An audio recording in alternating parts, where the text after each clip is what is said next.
வணக்கம். தற்போது தென்மேற்கு பருவ காற்றினுடைய வீரியம் அதிகரித்து காணப்படுவதை நாம் பார்க்க முடிகிறது.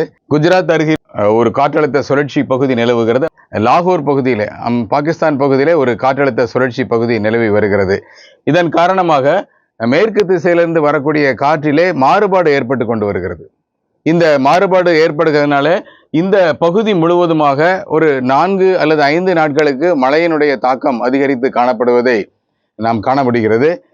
16, 17, 18, 19, 20 தேதிகள் வரைக்குமாக பிற்பகல் நேரங்களிலே ஒரு 3 மணிக்கு பின்பதாக இரவு வரைக்குமாக ஆங்காங்கே ஒரு சில இடங்களிலே கனமழையும் இருப்பதற்கான வாய்ப்பு உள்ளது.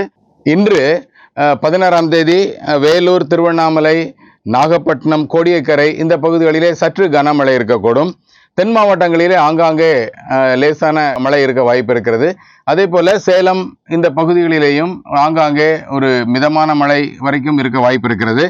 17ஆம் தேதி சென்னைக்கு வடக்கே நல்ல மழை இருக்க வாய்ப்பு இருக்கிறது. சென்னைக்கு வடக்கே ஆந்திரா, நெல்லூர் பகுதியில நல்ல கனமழை இருக்கும். இது எல்லாமே பகல் 6 மணி முதல் இரவு வரை இருக்கிற வாய்ப்பு இருக்கிறது.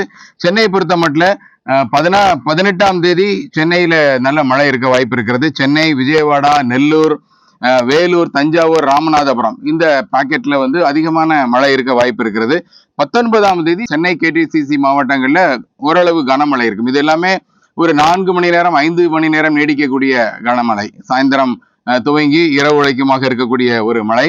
20ஆம் தேதி அதே போல சென்னை, புதுச்சேரி, சேலம் இந்த பகுதிகளிலே மழை இருக்கிறது.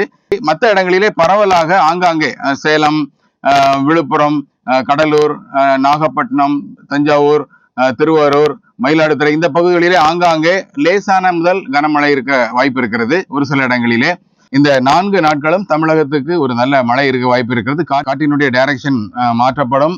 அதற்கு பின்பதாக 21ஆம் தேதி 22ஆம் தேதிக்கு பிறகு சற்று அந்த வீரியம் குறைய வாய்ப்பு இருக்கிறது.